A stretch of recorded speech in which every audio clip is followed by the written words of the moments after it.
Bună Balanță, bine ai venit și mă bucur să te am aici alături de mine. Hai să vedem ce urmează în conexiunea voastră, în conexiunea ta cu persoana iubită. Vreau să văd ce urmează mai întâi din acest oracol, după care vom trece și la tarot. Ce urmează? Ce urmează în conexiunea voastră, în conexiunea cu persoana iubită, pe care am să te rog să o aduci pe ecranul mental pentru a citi mai bine energia voastră. Cel de-al treilea ochi, chakra a șasea sau centrul energetic al celui de-al treilea ochi, cel care se află în dreptul sprâncenelor, și 8 de cupe. Are loc o dezamăgire. Tu cumva vezi lucrurile foarte clar, aș putea să spun, cu acest cel de-al treilea ochi. Și 8 de cupe anunță că ceva se va schimba și cineva pleacă. Cineva se detașează din punct de vedere emoțional. Asta văd în planul în ceea ce privește, de fapt, ceea ce urmează în conexiunea voastră, în conexiunea cu persoana iubită. Cineva se detașează din punct de vedere emoțional și roata norocului și împăratul.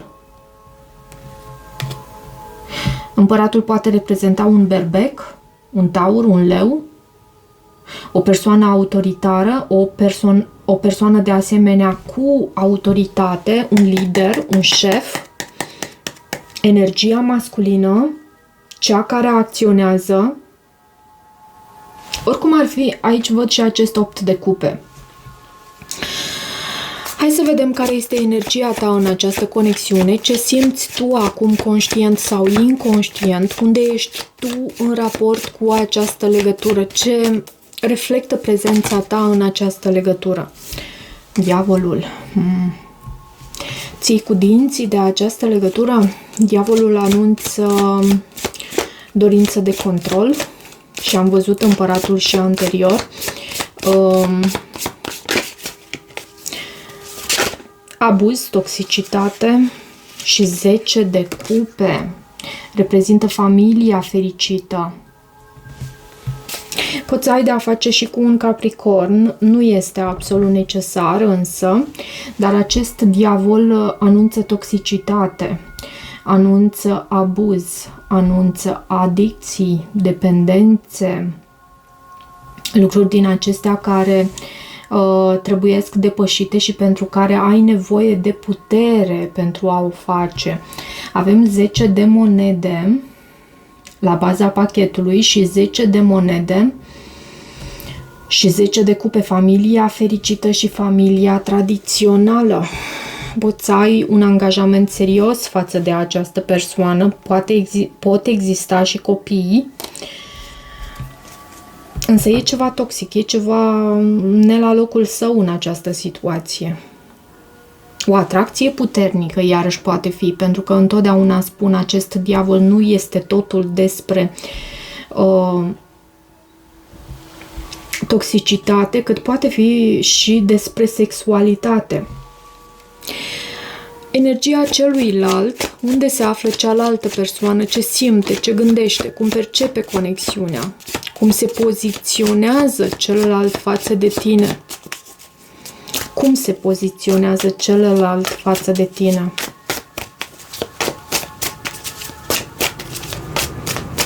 Celălalt pentru Balanță sau cealaltă persoană. Cavalerul de monede și asul de monede. E o persoană care se îndreaptă sigur înspre un nou început cu stabilitate. Cavalerul de monede poate să anunțe faptul că ai de a face cu un semn de pământ, un taur, o fecioară sau un capricorn. O persoană care însă se mișcă destul de încet. persoană care are o anumită ofertă pentru tine. De ce cavalerul de monede în felul în care se poziționează cealaltă persoană față de tine? Steaua și asul de cupe. Îți amintești că am spus că am văzut la baza pachetului anterior asul de monede, acum văd asul de cupe.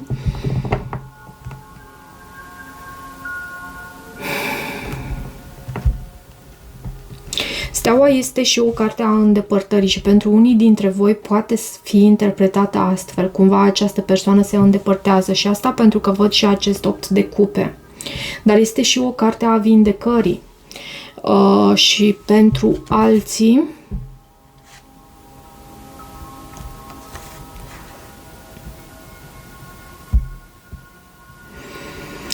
pentru alții poate să vorbească despre un nou început cu iubire, o vindecare în această situație cu această persoană.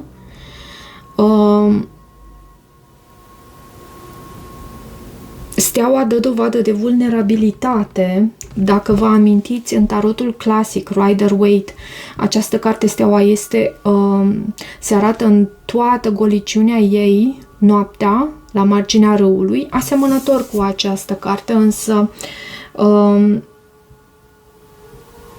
în tarotul tradițional e goală acea persoană. Speranță, iarăși văd aici, din partea acestei persoane. Hai să văd și legătura voastră actuală, care este dinamica principală dintre voi acum, ce vă unește sau separă, ce se întâmplă energetic între voi în prezent. Legătura voastră actuală, ce se întâmplă energetic între voi în prezent.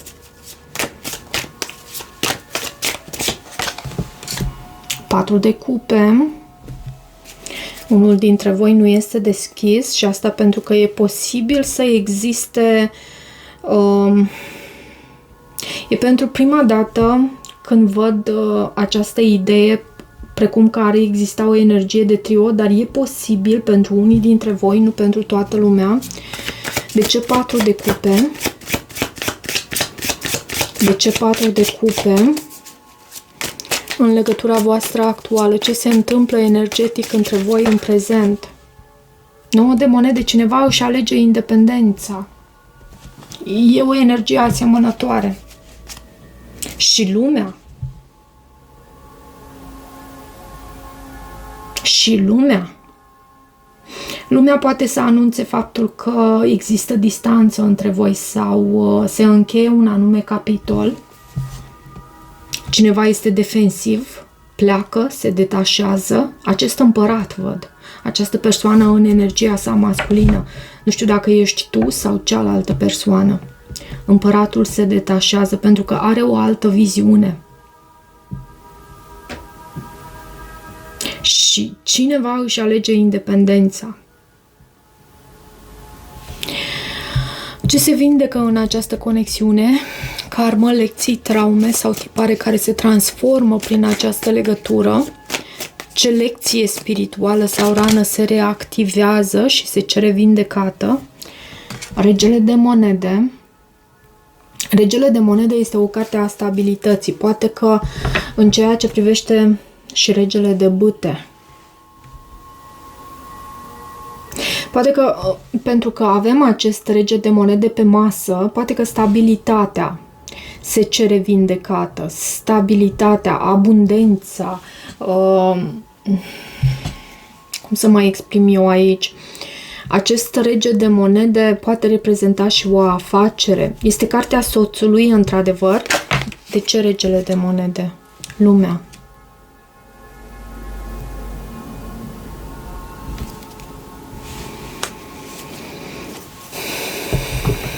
Ce se cere vindecat aici?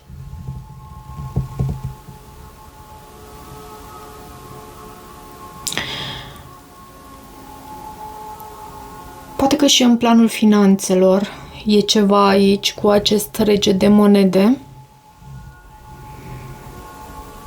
Mai dă-mi o carte pe acest card, lumea. De ce lumea? În ceea ce se cere vindecat. Regele de monede este și o carte a devoțiunii. Poate că asta se cere din partea Universului să fie încheiat. Deci, da, moartea, cartea moartea. Ceea ce am spus tocmai înainte, devoțiunea pentru o anumită persoană sau devoțiunea pentru tine din partea acestei persoane se cere încheiată în acest moment. Ceva se cere schimbat. Ok. Loialitatea poate fi și astfel. Ce urmează între voi pe termen scurt în următoarele 2 săptămâni? Cum evoluează conexiunea în următoarea perioadă? Care este direcția în care merge această relație? Care este direcția în care merge această relație?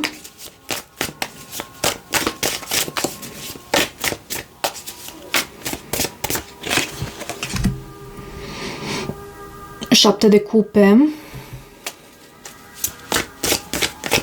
Șapte de cupe este o carte a opțiunilor, dar și a confuziei.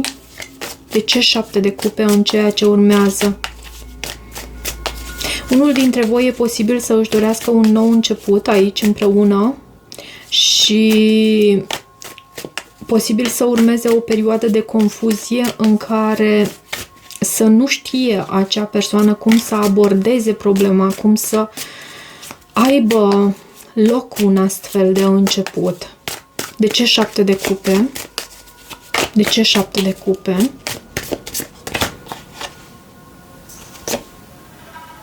Patru de spade, o pauză.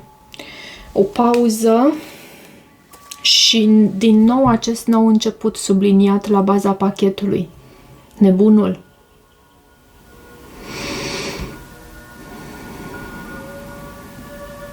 Da, posibil să se deschidă și mai multe opțiuni pentru tine, dar cel mai mult simt aici faptul că urmează o perioadă de confuzie, pentru că și de asemenea și o pauză, de fapt. Și cineva își dorește... Mai dă-mi o carte aici. Ce urmează între tine și această persoană? Cavalerul de bâte. Este o carte a pasiunii, a aventurii. Cavalerul de bâte poate să anunțe prezența unui semn de foc aici. Leu, berbec, săgetător.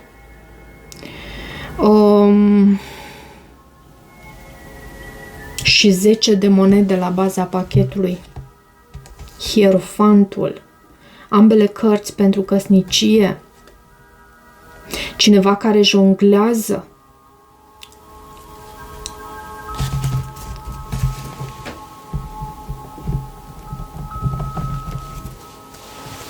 Hai să văd ce mesaj are această persoană din partea, de fapt, nu din partea, pentru tine. Ce mesaj are această persoană pentru tine? 2 mesaje pentru balanță din partea acestei persoane, aș vrea.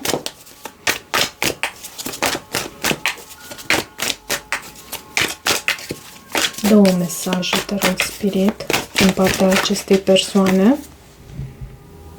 Oamenii nu cred în mine.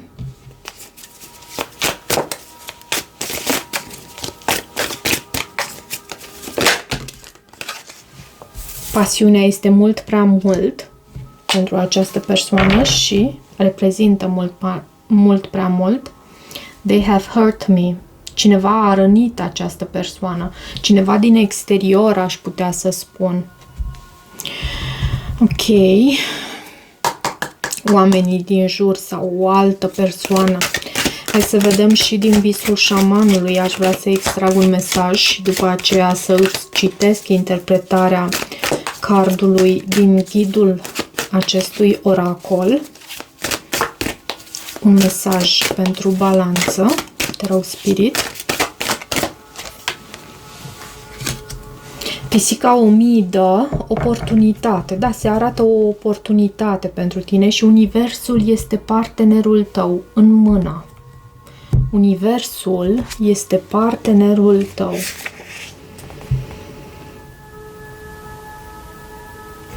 La pagina 108 avem și interpretarea: transformare, oportunitate, independență de reacții condiționate. Energia pisicii Omidă anunță o perioadă de transformare și oportunitate. Ți se cere să-ți revizuiești visurile. Dacă pare și miroase familiar, îndepărtează-te de el pentru moment. Noul nu poate ieși din vechi, iar tânărul și vitalul nu poate ieși din bătrân și bolnav. Experimentează și surprinde-te cu ceea ce apare pentru tine în acest moment. Pisica Omidă te invită să testezi o nouă strategie pentru a obține un rezultat diferit, mai bun. Amintește-ți că definiția nebuniei este să continui cu același tip de gândire și comportament, având speranța unui rezultat diferit. Este timpul să te desprinzi de reacțiile obișnuite, să te surprinzi pe tine și să-i uimești pe ceilalți, stârnind un zâmbet, o încruntare sau mirare la cei din jur. Nu aștepta o invitație sau permisiunea din partea vieții pentru a te exersa în a face ceva neașteptat, chiar dacă șochează. Orice alt răspuns în acest moment va duce la mai mult din același lucru și la nicio schimbare reală.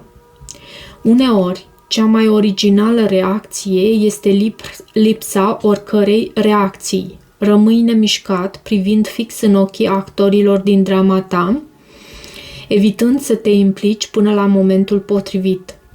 Pisica Omidă te invită să fii martor la desfășurarea poveștii, știind că a decide asupra momentului în care să acționezi este la fel de esențial ca și a găsi cea mai bună mișcare de făcut.